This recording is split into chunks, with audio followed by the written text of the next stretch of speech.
Welcome back to World Builders Nexus. Today we will be actually talking about the campaign setting that we are going to be building, so let's get to it.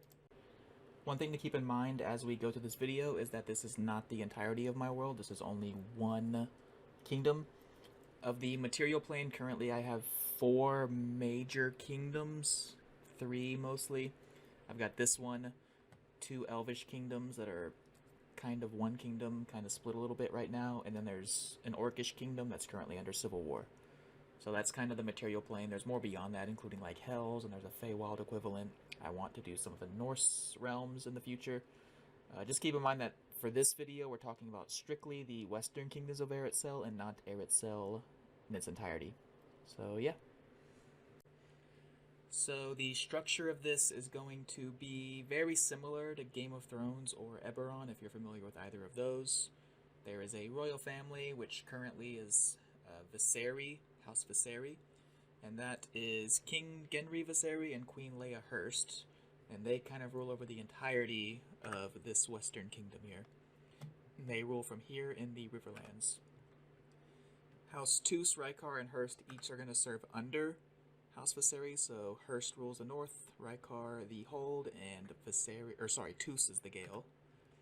And this is largely identical to what you've seen in the Song of Ice and Fire or Eberron, where the ruling family is in charge of everyone, but they all kind of have their own little kingdoms as well. So starting with the north and the undernorth. The north is run by House Hurst. It's not too dissimilar from the north in Game of Thrones in the sense that it's this massive frozen wasteland, but beyond that the similarities start to fall apart. So most of the north is south of this little mountain peak here called the Windbreaker Peaks, and this is where all of the humans would mostly live. Echtstrat is sort of the capital.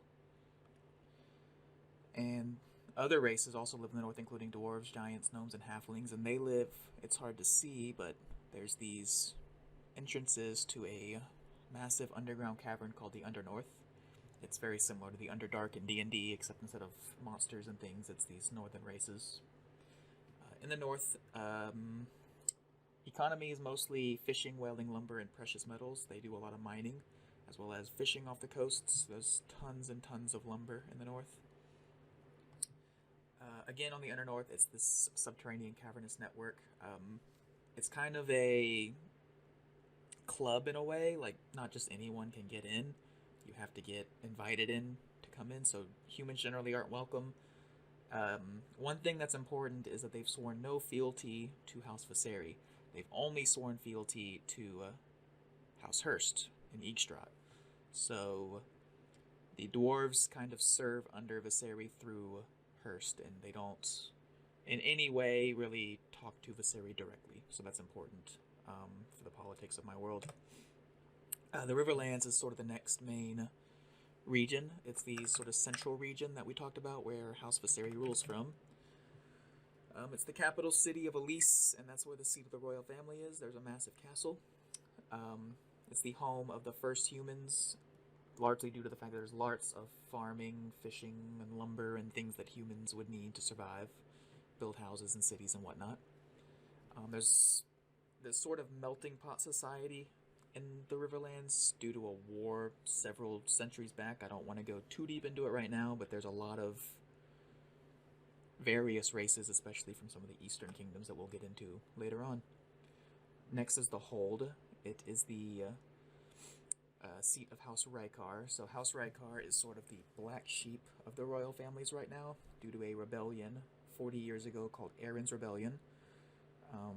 The history's not super fleshed out yet, but essentially Lord Erin Rykar was ruler of the Gale, which we'll talk about next.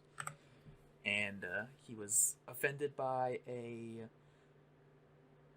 person that House Viseri sent or something. I haven't really figured all that out yet.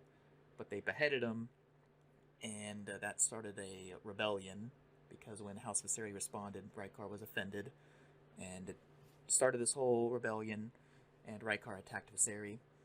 They lost, largely due to House Toos, which currently rules the Gale.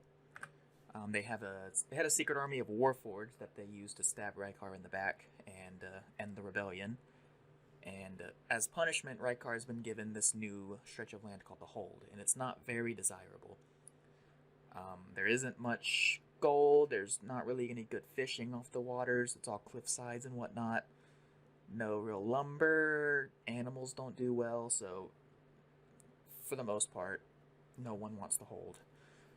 The Hold is important, however, because it's very defensible. So let's go back to the original map.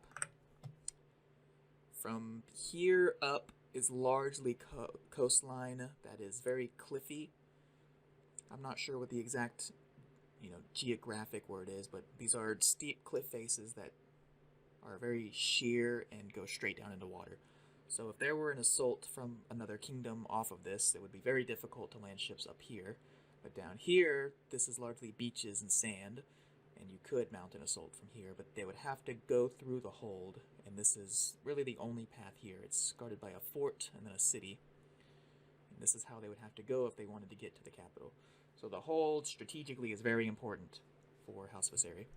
So you want whoever's there to be somewhat loyal to you, and I'm hoping to be able to tell cool political stories with that later. And lastly, the Gale. This one is pretty important because House Toos lives here, and House Toos is the one that I said had the Warforged army. When they unveiled the Warforged army, no one knew about it, and it scared the bejesus out of everybody. They had 150,000 troops, give or take, and they used them to stab Rykar in the back. When Rykar lived here, they were a minor house under them, and this sort of shot them up in fame. So House Viserys decided to give them the Gale and change Rykar to the Hold, as we talked about. This might be weird at first, but the Gale has many economic advantages. Any house wants to be there. You can't really see from this presentation, but there are some kingdoms way off here to the east called the Eastern Kingdoms of Eratsael.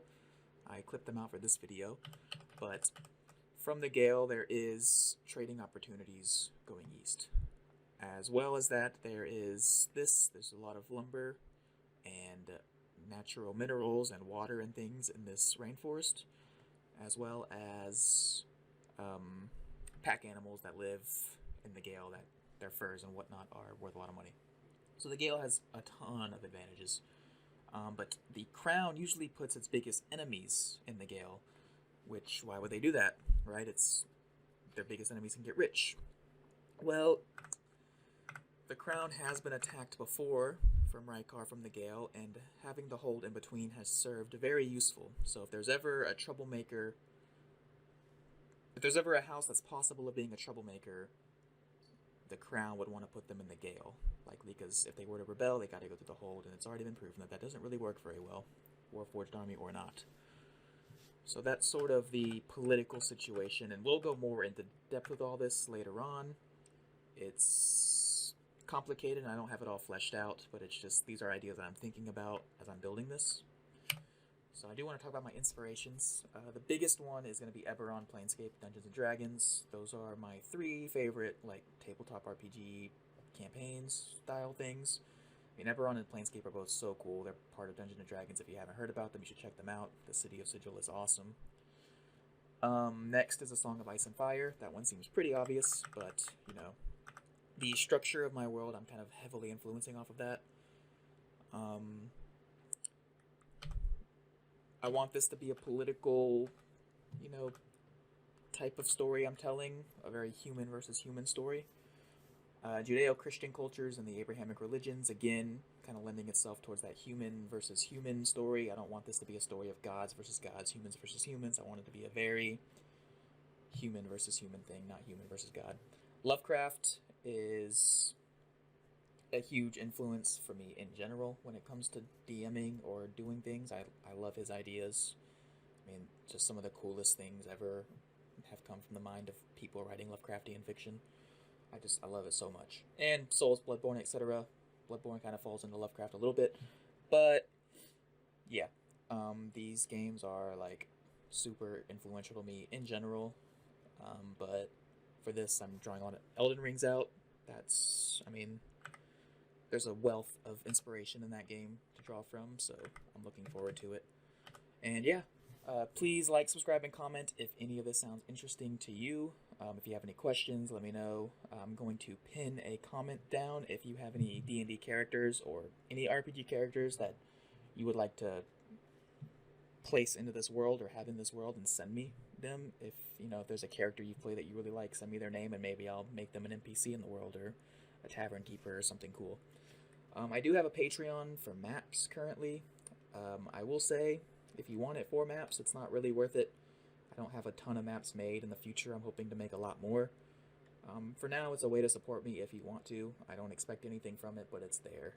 It would help a lot if you did. Even just $1 a month is huge. And I hope y'all are excited about me. I hope y'all are as excited as me about the lore and the details to come. It's going to be super fun.